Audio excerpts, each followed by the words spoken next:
अस्सलाम वालेकुम नाज़रीन, प्रोग्राम राजधानी टाइम सां गॾु आऊं आहियां शाकिर सोलंकी। नाज़रीन, इरसा एक्ट में तरमीमुनि जे हवाले सां तयारियूं कयूं पियूं वञनि त इरसा एक्ट में तरमीम करे चेयरमैन इरसा जो जी तक़ररीअ जो जेको अख़्तियार आहे उहो वफ़ाक़ खे ॾिनो वञे, वज़ीर आज़म खे ॾिनो वञे ऐं सूबनि जो जीअं पहिरियां रोटेशन ते थींदो हो, हाणे सूबनि जो चेयरमैन न थींदो, हाणे वफ़ाक़ खे अख़्तियार हूंदो त हू चेयरमैन मुक़ररु करे।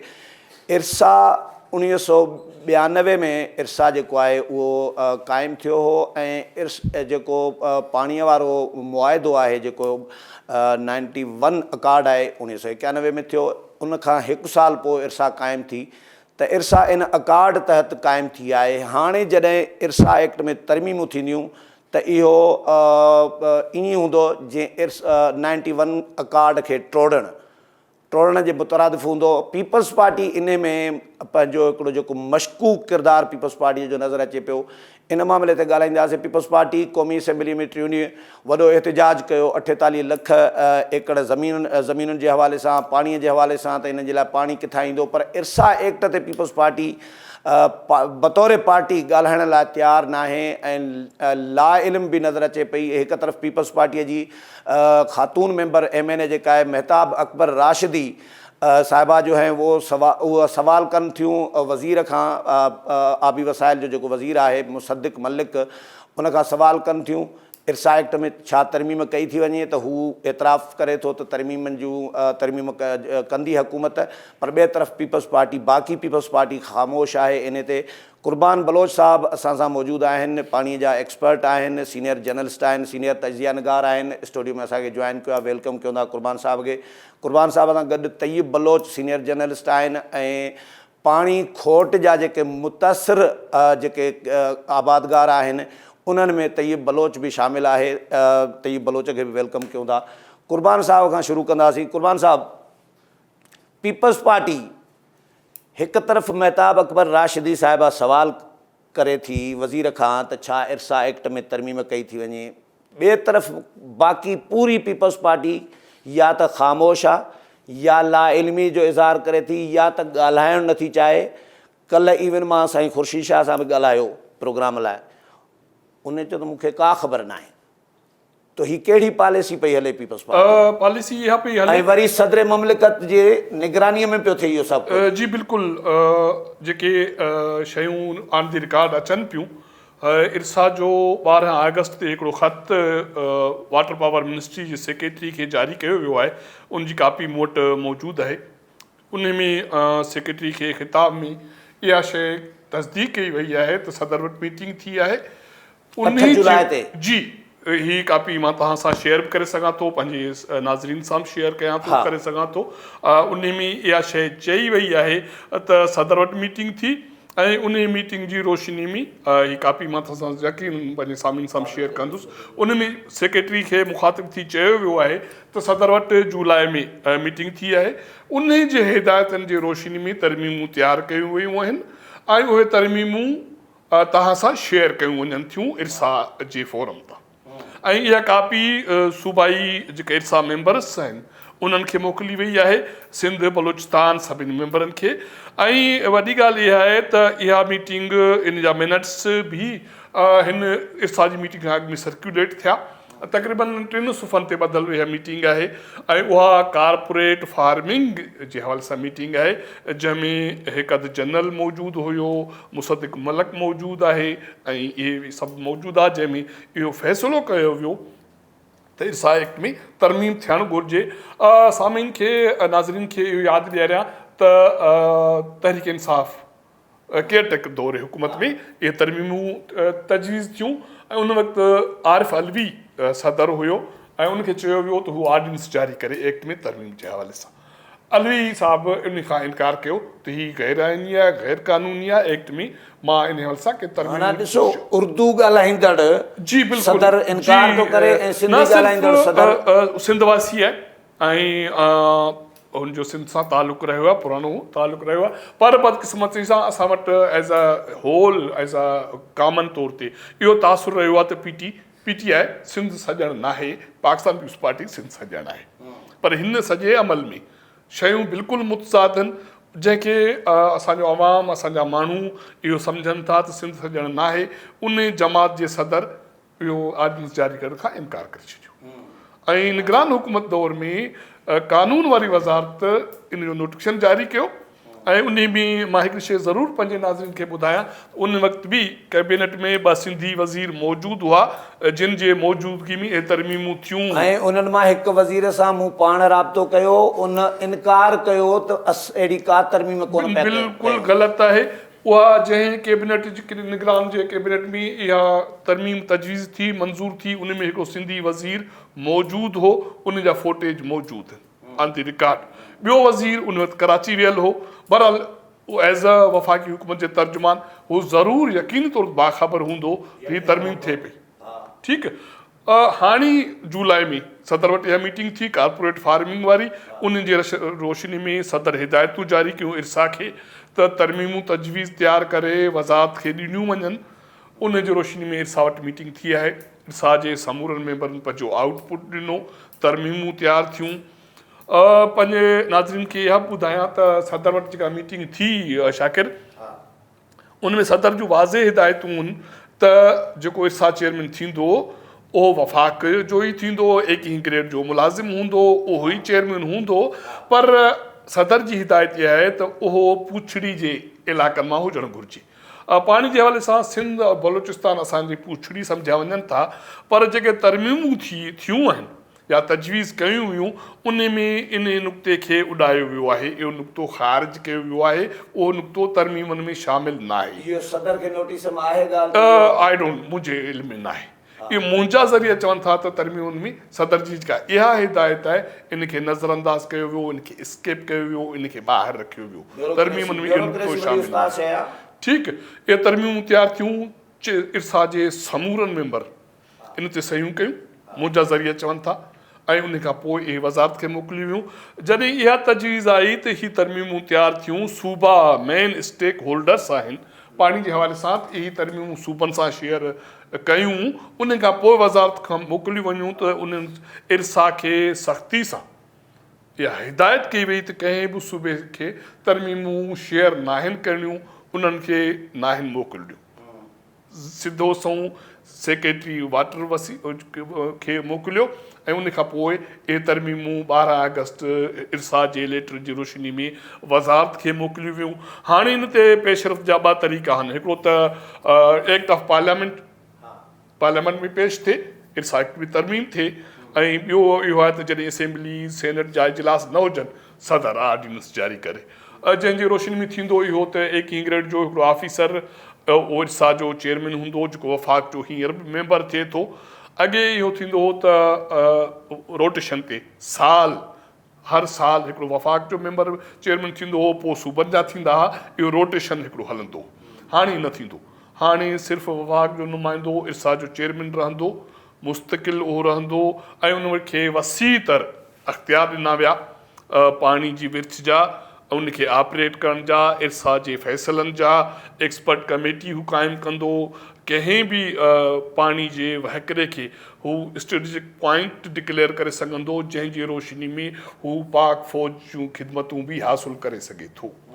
माना सूबा हाणे हिन पाणी वारे मामले में, इरसा वारे मामले में हिकिड़ो माना गुॾे तौरु उन जा मेंबर किरदारु अदा कंदा, उते वेठा ज़रूरु हूंदा, पघार खणंदा, उनखे मरातूं त मिलंदियूं, पर फ़ैसिला कनि क़ुवत हुननि जी जेका आहे उहा सॼी करटेल करे उनखे ख़तमु कयो पियो वञे। हाँ तैयब, पीपल्स पार्टी हमेशा पीपल्स पार्टी ने पानी के लिए जदोजहद की है, माजी में भी। मोहतरमा बेनज़ीर भुट्टो शहीद ने कालाबाग डैम के ख़िलाफ़ धरना दिया था कमू शहीद पे, पंजाब और सिंध के बॉर्डर पे। तो अब पीपल्स पार्टी को क्या हो गया है कि पीपल्स पार्टी एक सिंध दुश्मन मंसूबे पर काम करने जा रही है, सिंध का नुकसान करने जा रही है। इरसा एक्ट में तरमीम करके जो 91 अकार्ड है पानी का, उसको तोड़ने जा रही है। देखिए बेसिकली ये जो कुछ हो रहा है तो ये सिर्फ सिंध दुश्मन नहीं होगा, बल्कि पाकिस्तान में किसान दुश्मन होगा। मैं आपको अगर इसको बताऊं, समझाऊं, या जो मैं समझ रहा हूं कि पाकिस्तान में 70% से ज़्यादा जो फार्मर है وہ 25 एकड़ سے कम ज़मीन रखता है। तो मुझे ये बताएं कि जब 48 लाख एकड़ ऐसी अराजी जो आबाद नहीं है, मैं ओवरऑल पूरे पाकिस्तान की बात कर रहा हूँ, तो जब वो आबाद होगी तो ये जो बेचारे प्यारे गरीब जो किसान हैं उनका पानी ही तो उनको जाएगा ना। ऑलरेडी पाकिस्तान में देखें कि पानी की कमी का सब रोना रोते हैं। अच्छा, खासकर हमारा सराकी वसेब है, वो तो हर वक्त ये रोना रोता है कि हमें पानी नहीं मिलता। सिंध को देखें तो सिंध का यही रोना है, बलूचिस्तान को देखें तो वो सिंध वालों से शिकवा कर रहा होता है कि जी आप हमें हमारा मतलूबा पानी नहीं दे रहे। ठीक है, तो अब ऐसी सूरत हाल के अंदर कि ऑलरेडी जो इरिगेटेड लैंड है उसको वो पानी नहीं मिल रहा, तो जब नई लैंड 48 लाख एकड़ अराजी नई आबादकारी होगी तो वो पानी कहाँ से आएगा? साफ ज़ाहिर है कि जो ऑलरेडी एग्जिस्ट कर रहा है वहाँ से आएगा। मैं आपको इसकी मिसाल देता हूँ, आप आ जाए चोलिस्तान में। ठीक है, अब चोलिस्तान में जो साउथ सराकी वसेब का जो ज़्यादातर पानी था वो सब चोलिस्तान में डिवर्ट हो गया है। ठीक है, अब मेरे अपनी जो अराजी थी, जो हमारी जो नहर थी, तकरीबन वो 8 महीने चलती थी। ठीक है ना, अब 8 तो क्या, अब पानी वहां पे हम देखने को तरस गए हैं। ठीक है ना, बचपन में जिस नहर में हम नहाते थे अब वो नहाने के लिए में पानी मुयस्सर नहीं है, अब वो पानी सारा मोड़ दिया गया है वहां पे। मैं मुजफ्फरगढ़ की बात करो, चोलिस्तान तो फिर भी दूर है।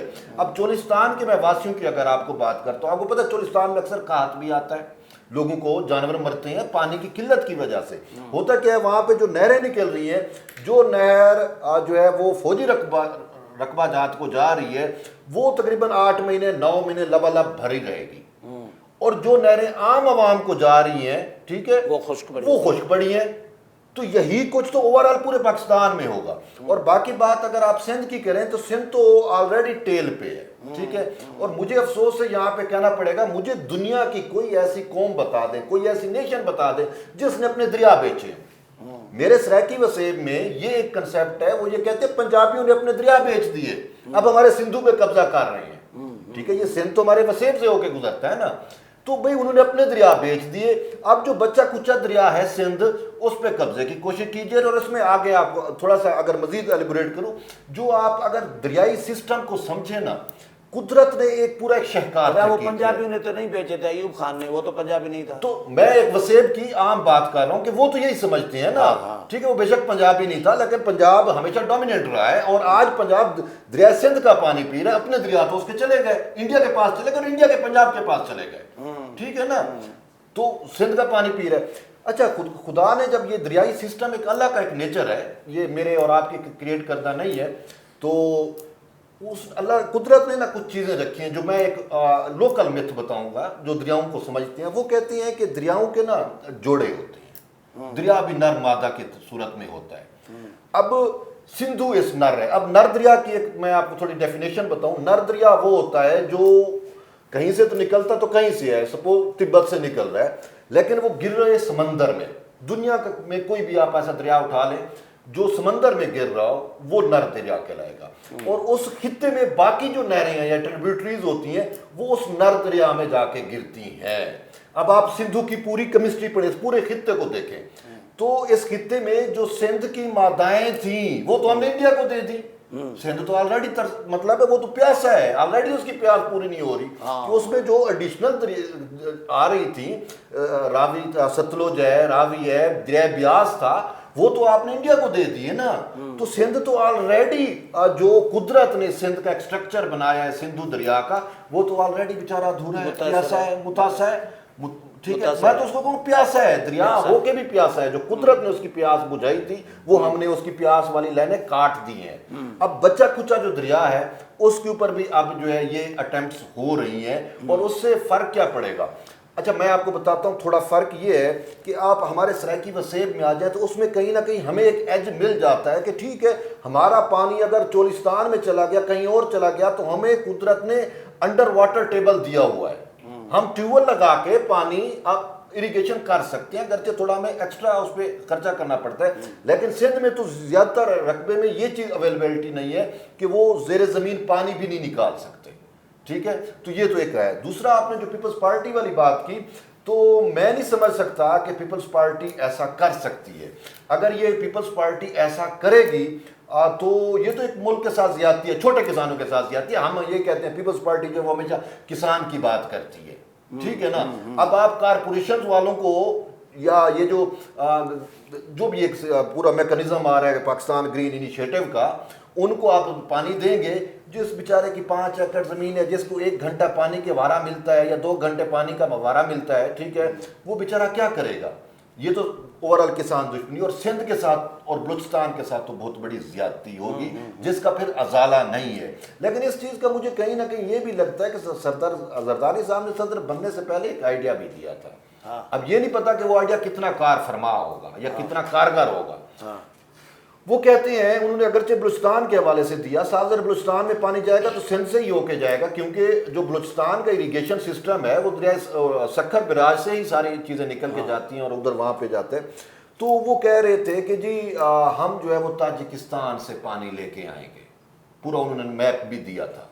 तो अगर ताजिकिस्तान से पानी आएगा बलूचिस्तान के लिए, ये जरदारी साहब का एक था, उन्होंने पूरा एक नक्शा भी अपना शेयर किया था एक प्रोग्राम के अंदर। तो अगर ये जरदारी साहब का विजन है तो चे जाया कि आप इरसा में तरमीम करो, इरसा में बाद में तरमीम होंगे, पहले आप एडिशनल पानी इसमें छोड़ो, ठीक है भाई, हम इतने लाख क्यूसेक वाटर जो है हम ताजिकिस्तान से मंगवा रहे हैं, पता नहीं वो कैसे वायबल है नहीं है, पहाड़ों से कैसे आएगा। ये तो पामीर की चोटियां हैं ताजिकिस्तान और पाकिस्तान के दरमियान, पामीर कोई हिंदोकश, कोई कराक्रम, अब इनसे क्रॉस करके पानी कैसे आएगा, ये भी एक बड़ा मसला है। और पानी तो दूर की बात, हम तो ऑलरेडी गैस पाइपलाइन शुरू कर रहे हैं जो हमारे पास आ चुकी है। तो ये प्रोजेक्ट्स पता नहीं इसमें सदियां भी लग जाए, कितना अरसा लग जाए। तो अब ये नहीं पता कि शायद ये जरदारी साहब ने ये जो हमारे सिंध पे कब्जा करना चाह रहे हैं उनको ये एक लॉलीपॉप दिया है या फिर सिंध की आवाम को दिया है। ब्रेक वठूं था, ब्रेक खां पोइ वरी ॻाल्हायूं था। नाज़रीन, हिते वठूं था हिकिड़ो नंढो ब्रेक खां पोइ हाज़िर थियूं था।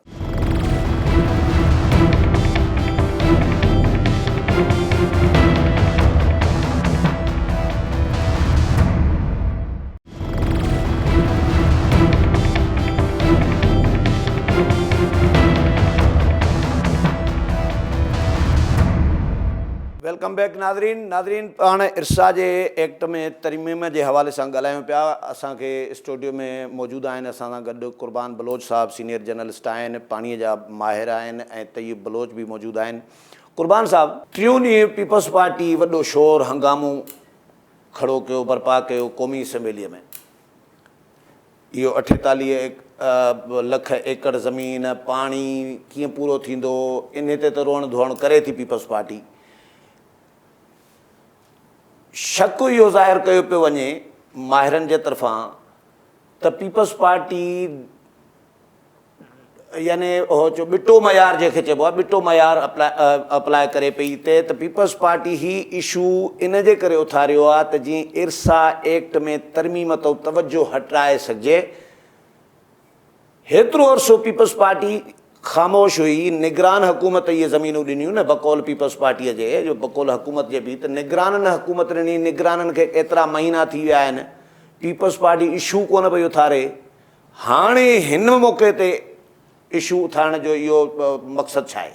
जी बिल्कुलु, तव्हांखे यादि हूंदो जॾहिं मौजूदा हुकूमती दौर में शुरू में इहो मामिलो आयो हो त वज़ीर आज़म इरसा जो चेयरमैन नामज़द कयो, जंहिं ते पीपल्स पार्टी प्रोटेस्ट कयो ऐं वज़ीर आज़म खे उहो फ़ैसिलो वापसि वठिणो पियो। न सिर्फ़ु पीपल्स पार्टी प्रोटेस्ट कयो, पर पीपल्स पार्टी कैबिनेट ताईं ऐं सिंध असेंबली ताईं प्रोटेस्ट वियो, वॾो माना आवाज़ु उथारियो।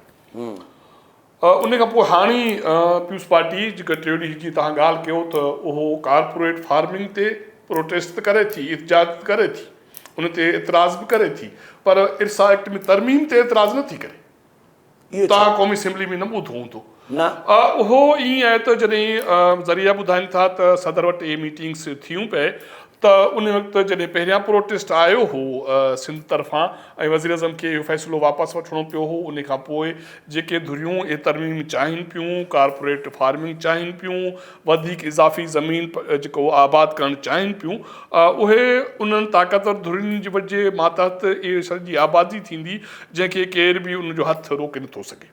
ऐं त इहा बि सही ॻाल्हि कई आहे त पोइ जेके मौजूदा आबादगार आहिनि त सिंध जी पुछड़ी बदीन सुके, दादू, जोही सुके, जेके पुछ जा इलाइक़ा हमेशह नॉर्मली सुकनि था, त हाणे जॾहिं इज़ाफ़ी पाणी थर ॾे डाइवर्ट थिए या उन ज़मीननि ॾे जेके कैनाल सिस्टम में मौजूदु न आहिनि, उन लाइ इज़ाफ़ी कैनाल, इज़ाफ़ी शाखूं, इज़ाफ़ी वाटर कोर्स निकिरंदा, त जेको मौजूदा सिस्टम आहे उन जो छा थींदो, ऐं जेके धुरियूं कढनि पियूं ऐं का बि ताक़त उन्हनि खे मुस्तक़बिल में रोके नथी सघे।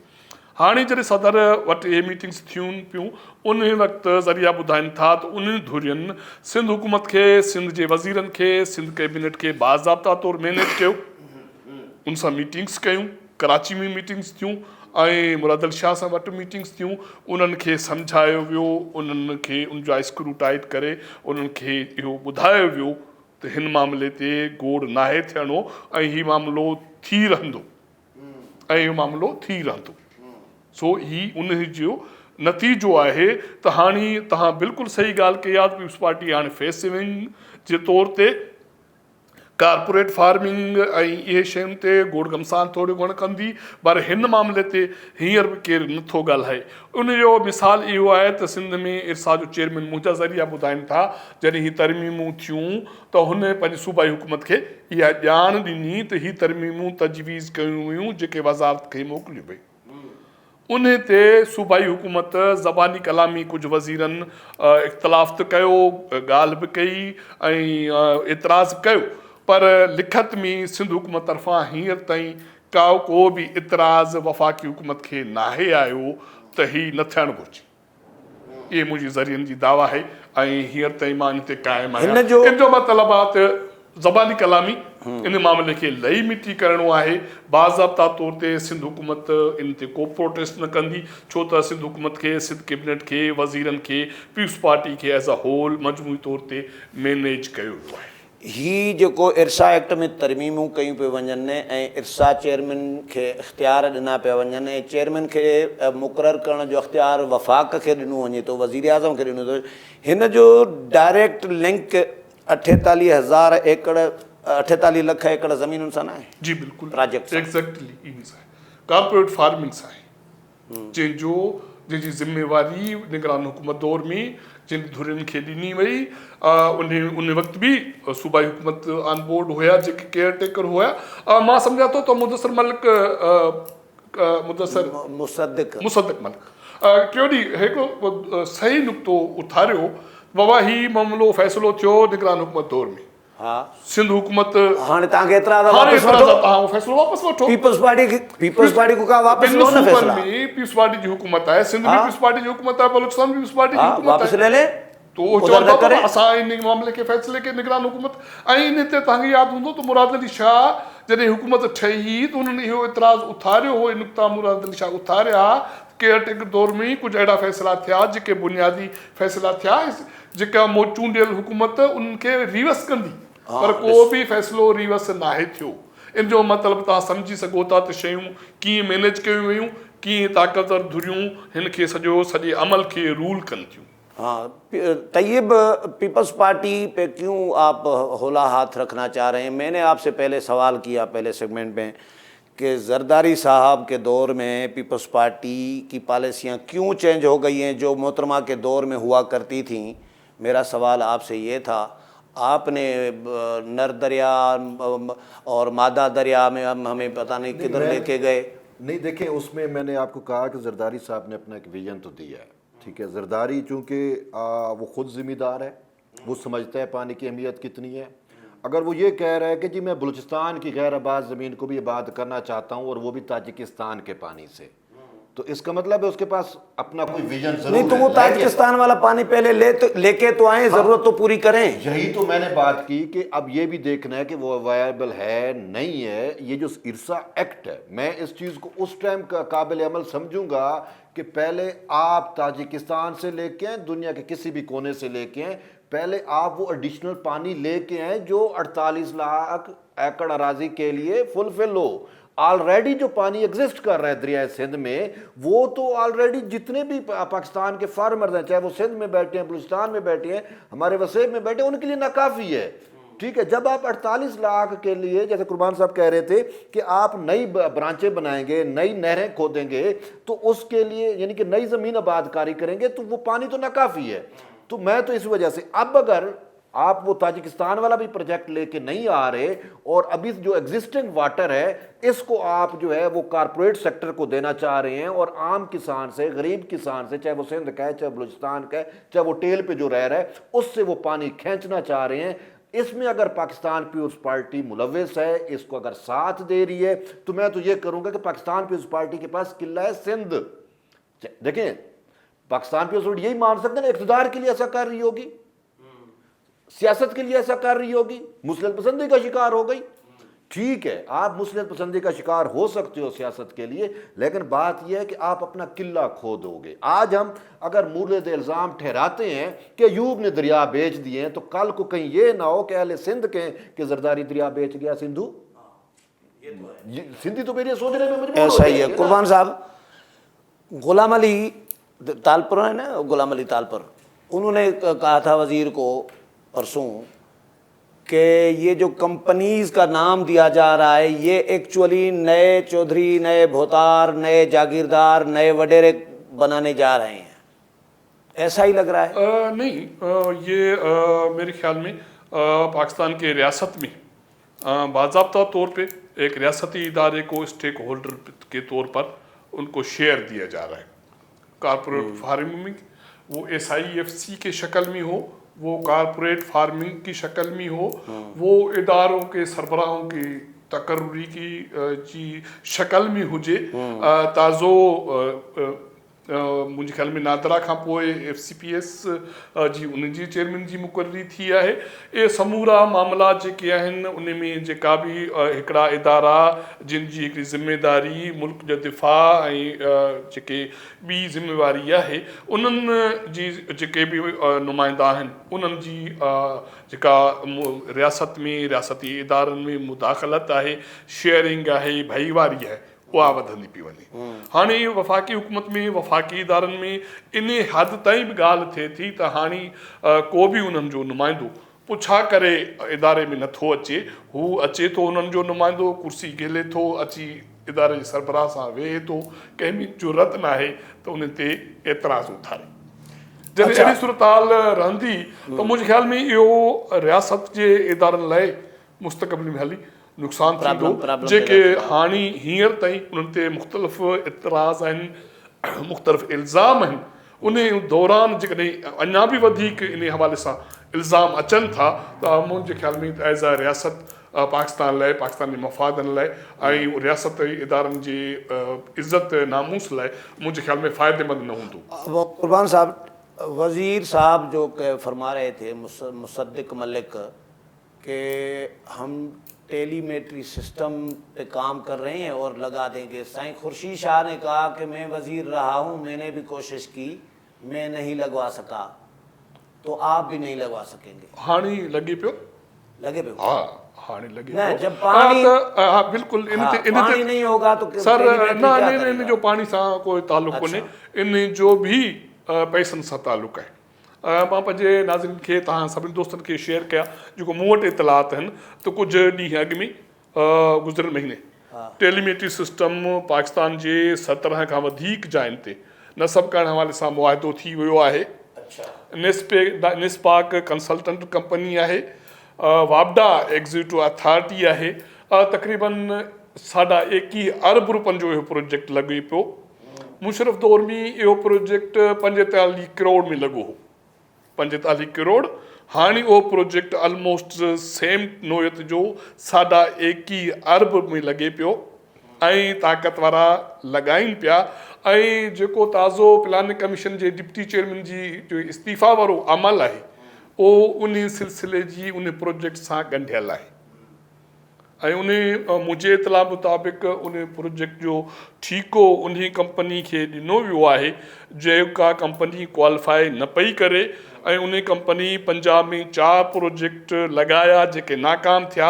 उन जे बावजूदि 21 अरब रुपयनि जो हिकिड़ो ह्यूज प्रोजेक्ट उन कंपनी खे ॾियण जो मुआहिदो थी चुको आहे. त इहो प्रोजेक्ट लॻे पियो ऐं इन हवाले सां इब्तिदाई तौर ते वापडा खे बुनियादी तौर ते पैसा बि जारी थी चुका आहिनि। अच्छा, आख़िरी सवाल कुर्बान साहब ऐं इहो पुछंदुसि त कुर्बान साहब जेको सिंध मां रद्द अमल अचे पियो इरसा एक्ट जे में तरमीमुनि जे ख़िलाफ़, उहो त सिर्फ़ु टीवीअ ते टॉक शोज़ में या क़ौम परस्तनि राब्ता शाब्ता एहतिजाजी धमकी रद्द अमल जेको अचणु घुरिबो उहो तव्हांजे ख़्याल में न पियो अचे, मामिलो सीरियस आहे? उहो इन करे त माना सिंध में कांग्रेस धुरियूं या एंटी पाकिस्तान पीपल्स पार्टी धुरियूं उन्हनि खे एतिरो थकायो वियो, उन्हनि खे एतिरो आइसोलेट कयो वियो, एतिरो अकेलाई जो शिकार कयो वियो, त हुननि वटि हाणे एतिरी ताक़त ई न रही आहे।